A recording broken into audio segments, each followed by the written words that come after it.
Hello and welcome to Wisdom and Wealth, a channel dedicated to helping you navigate the complexities of life with wisdom and build a future of lasting wealth. For those over 40, who may feel lost in the digital age, this channel is about understanding ancient wisdom to apply to our modern challenges. Today, we're diving deep into some profound Buddhist principles that can help you cultivate laser-like focus in a world designed to distract you. Your soul is yearning for focus, but your mind is constantly bombarded with noise, a relentless onslaught that leaves you feeling scattered and depleted. Each day can feel like a mental battlefield, filled with endless scrolling, constant comparisons, and self-doubt. You burn precious hours on activities that drain you, while your aspirations wither in the background. Exhaustion, overwhelm, and a nagging fear creep in. What if this is all there is? What if all your dreams never become reality? But what if I told you there's a secret weapon, forged 2,600 years ago, to conquer distractions, silence the chaos, and transform focus into your greatest asset? If you find this intriguing, please like or subscribe to the Buddhist Doctrine channel. Ancient Buddhist masters, lacking the convenience of modern apps, developed ingenious methods to understand the human mind and conquer suffering. They built empires of inner peace and lived with unparalleled purpose. Their secrets aren't confined to remote temples, they're accessible to you, right here in this video. We will explore 6 time-tested lessons to shatter the chains of guilt and procrastination. These lessons will help you rewire your brain to crave discipline, unlocking a level of focus so intense you'll outwork anyone without experiencing burnout. These aren't just feel-good platitudes, these are mind-altering truths, comparable to the monk who meditated by a waterfall for 9 years to achieve unwavering concentration, or the samurai who practiced a single sword strike 10,000 times. This journey is about achieving ruthless self-mastery. You'll discover the one phrase Buddha used to instantly quell anxiety, the reason suffering is your greatest teacher, and how to weaponize it. Also, there is a deadly ritual to permanently eradicate toxic habits. This isn't mere self-help, it's a self-revolution. If you're ready to break free from the prison of your mind and become its master, don't look away. Your future self is watching. Will you let them down? Remember to like or subscribe to the Buddhist Doctrine channel for more enlightening content like this. Lesson 1: The Potter's Wheel of Karma. Life is like clay, spinning on a potter's wheel, initially formless, but brimming with potential. You are the potter, and your hands, your choices, your actions shape the final form. Too often, people blame fate, luck, or uncontrollable circumstances, waiting passively for life to mold itself. However, true power lies in your hands. In Buddhism, karma isn't a mystical force, it's intentional action, the energy you project into the world, and its reciprocal effect. Every thought, choice, and response is a brushstroke on the canvas of your destiny. Blaming others for your struggles is like letting someone else sculpt your clay, stripping you of your power. Responsibility, however, is not a burden, it's freedom.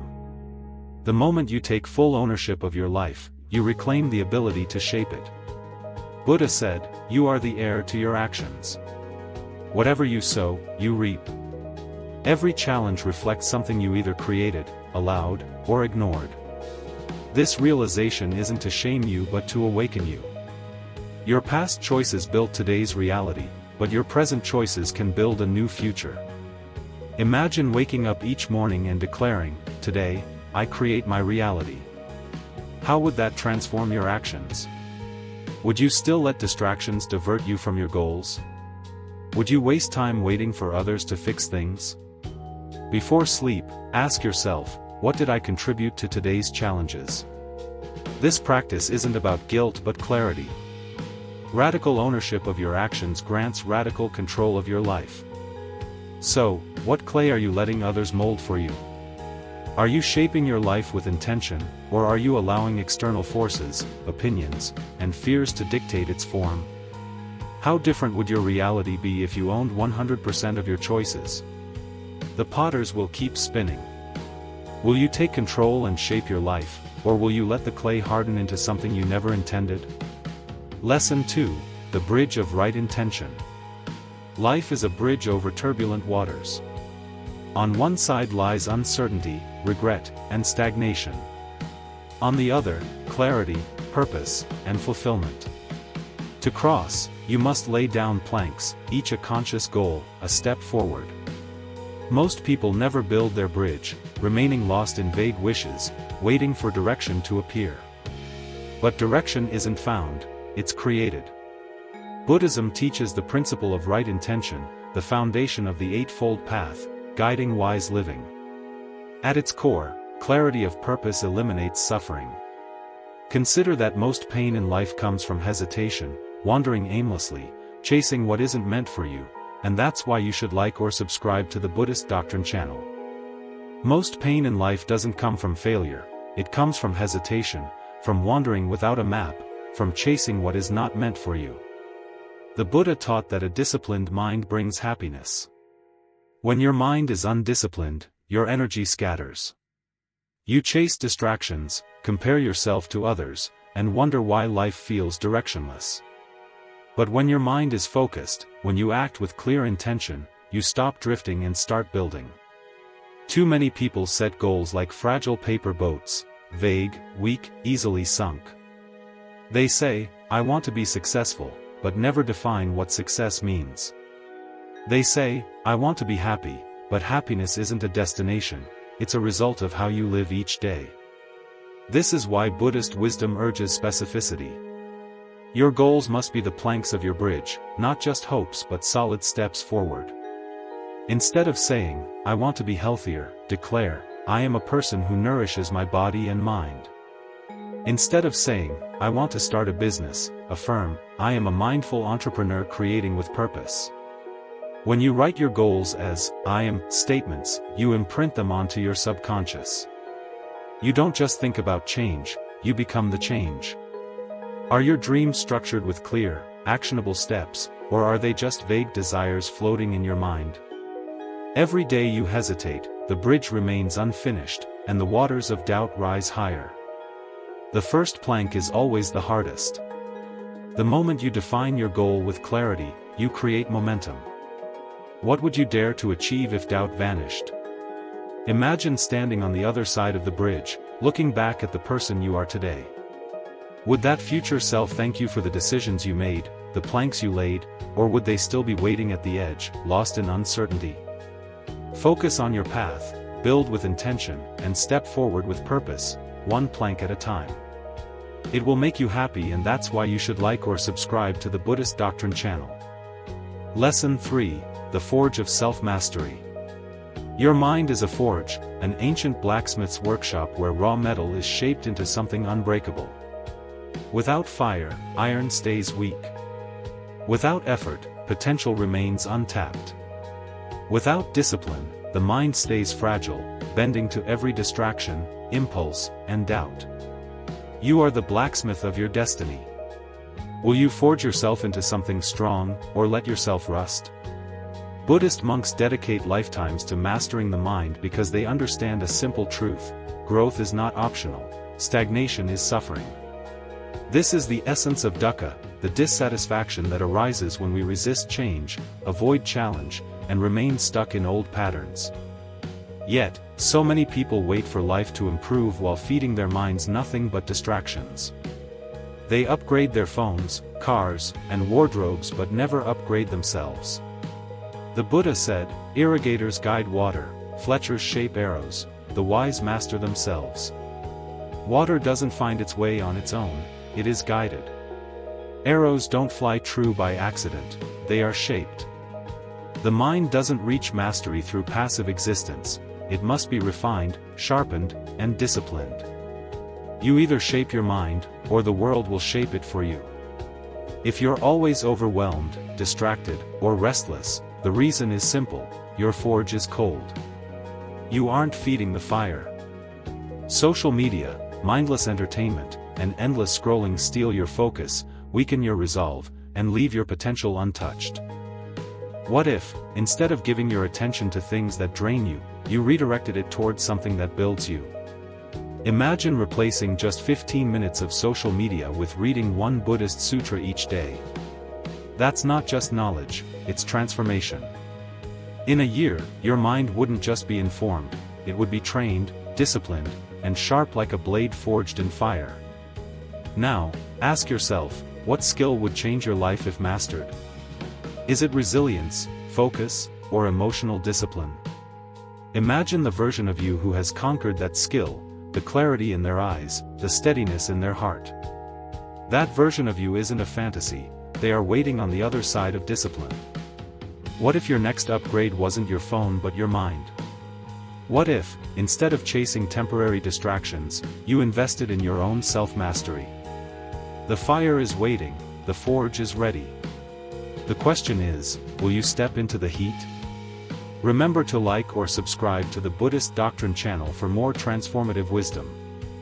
Lesson 4, The Archer's Discipline. An archer doesn't hit the target by chance.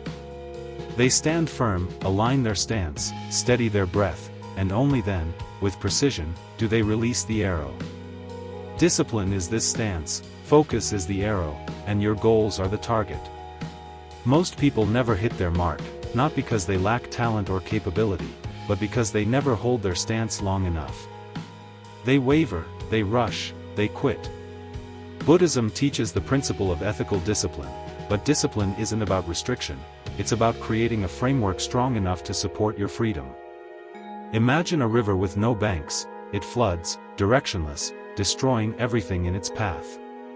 But when given structure, it flows with power, cutting through mountains.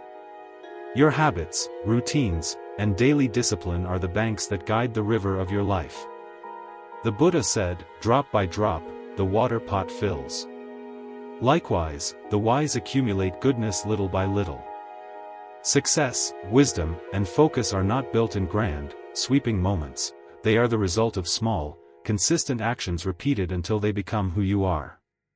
Yet, most people underestimate the power of tiny acts. They think 5 minutes of meditation is too little to matter, they believe reading 1 page of wisdom daily won't change them.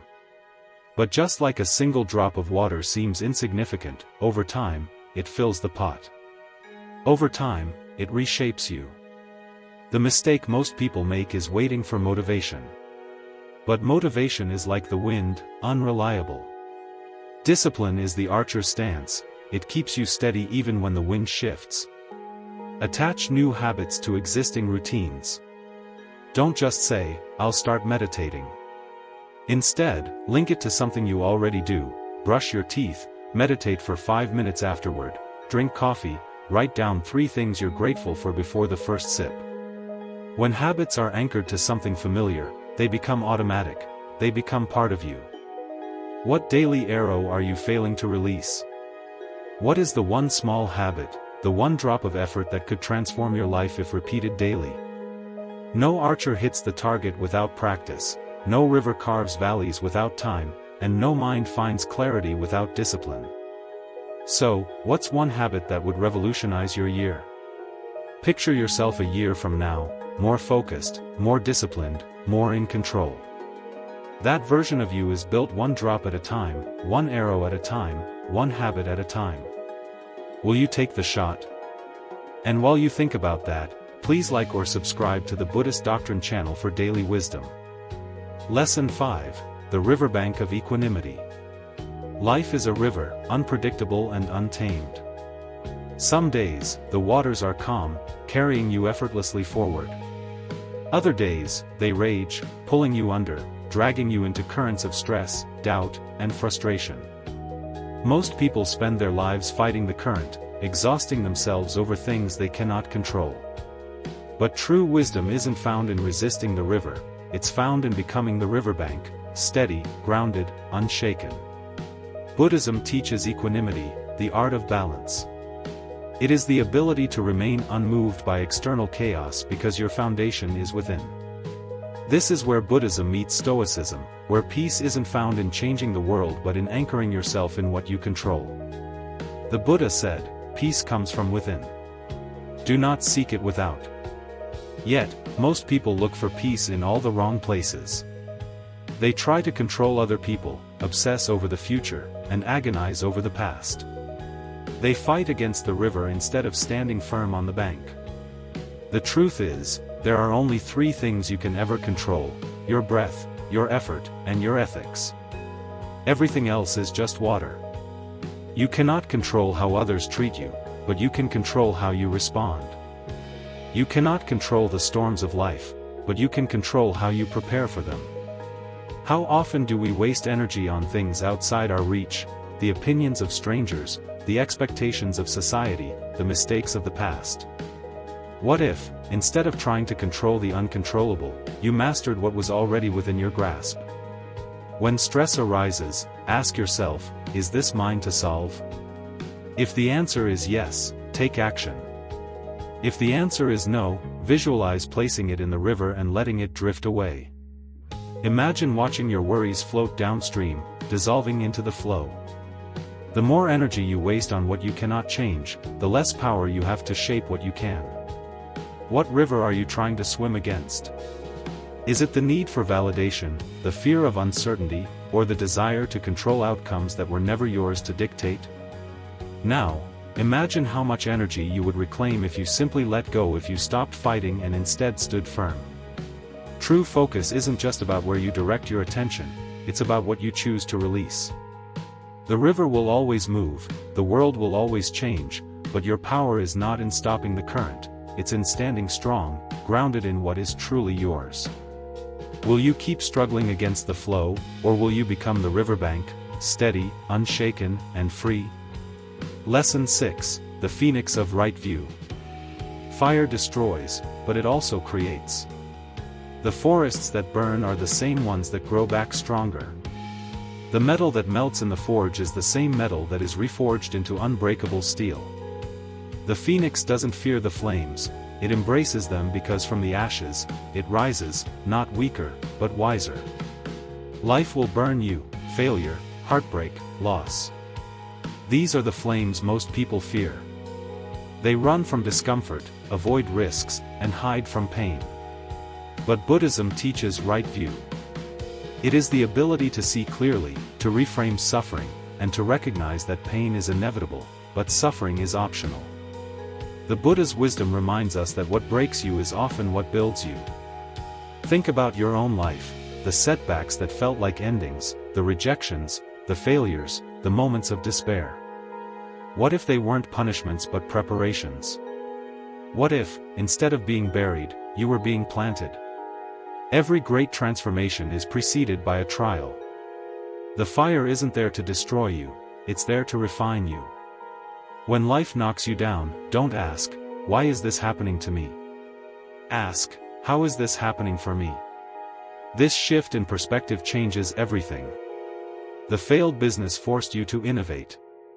The broken relationship taught you self-worth. The lost opportunity redirected you towards something greater. Every setback carries the seed of rebirth if you choose to see it that way. After every failure, write down one sentence: this happened for me because. Maybe it's teaching you resilience, maybe it's revealing a truth you ignored, maybe it's clearing the path for something better. At first, your mind will resist because pain demands blame. But when you shift from victim to student, every loss becomes a lesson, every fire becomes fuel. What fire are you avoiding that could rebirth you? What challenge, what risk, what difficult truth are you running from when, in reality, it is the very thing that could transform you? No phoenix rises without first facing the flames. No person grows without first facing struggle. The fire is inevitable. The question is, will you let it consume you, or will you let it refine you? Your greatest failures are not roadblocks, they are divine redirections. What if your worst moment was not the end but the beginning? What if, years from now, you look back and realize this fire was the moment you were reborn? Will you fear the flames, or will you rise? Also, don't forget to like or subscribe to the Buddhist Doctrine channel. Bonus lesson, the lighthouse of prioritization. A lighthouse doesn't chase ships, it doesn't flicker uncertainly, nor does it move with the tides. It stands firm, unwavering, shining its light so that others may find their way. Most people are not lighthouses, they are lost in the storm, pulled by distractions, swayed by obligations, saying yes to everything, and wondering why they feel directionless. Focus isn't just about what you do, it's about what you refuse to do. Zen teaches Ishigami, total immersion in one task. It is the discipline of doing one thing with full presence, not half-heartedly, not while multitasking, but with your entire being. In today's world, people wear busyness like a badge of honor. They jump from task to task, checking notifications, answering messages, chasing the urgent while neglecting the important. In the process, they fracture their focus, weaken their will, and dilute their purpose. The Zen masters had a simple mantra: when walking, walk. When eating, eat. It sounds obvious, but when was the last time you truly did only one thing at a time? Every yes to distraction is a no to mastery. Every moment lost in triviality is a moment stolen from your legacy.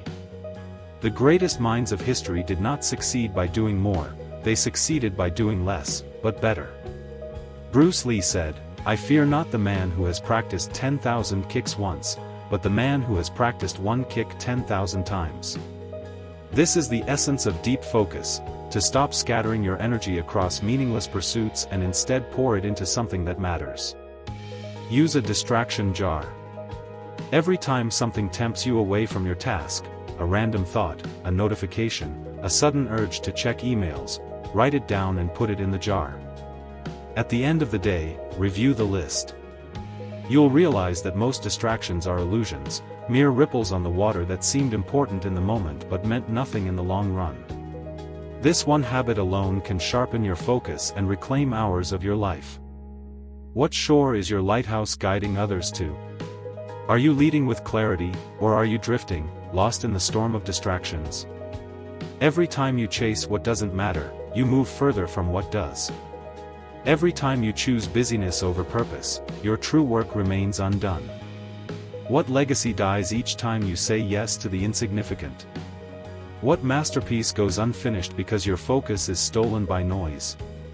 The world is full of distractions, but you are not a ship tossed by the waves. You are the lighthouse. Stand firm, shine your light, and guide your own life to shore. So be it, and remember to like or subscribe to the Buddhist Doctrine channel. In summary, here's a quick review of the 6 lessons we've explored today. 1.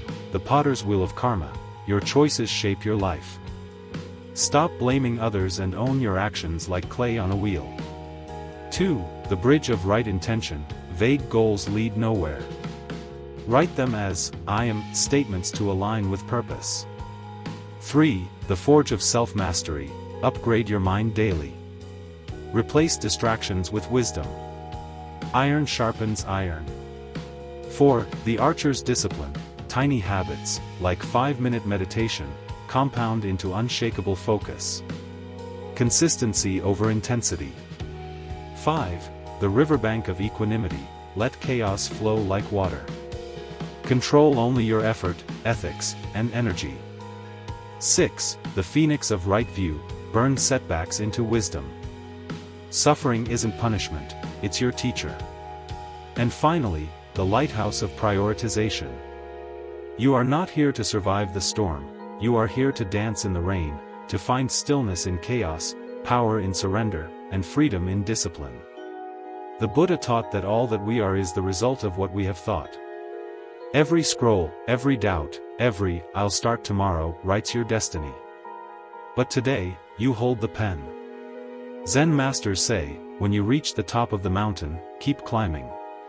Focus isn't a destination, it's the art of falling in love with the climb. The world will try to drown you in noise, but your breath is an anchor, your goals are a compass, and your mind a garden only you can tend. Will you let life happen to you, or will you happen to life? The way is not in the sky, the way is in the heart. A student once asked, "How do I find peace?" The master replied, "Stop losing yourself in what the world wants and start finding yourself in what your soul needs." If this stirred something in you, like this video, share it, and scream "yes" in the comments if you're ready to focus like a master.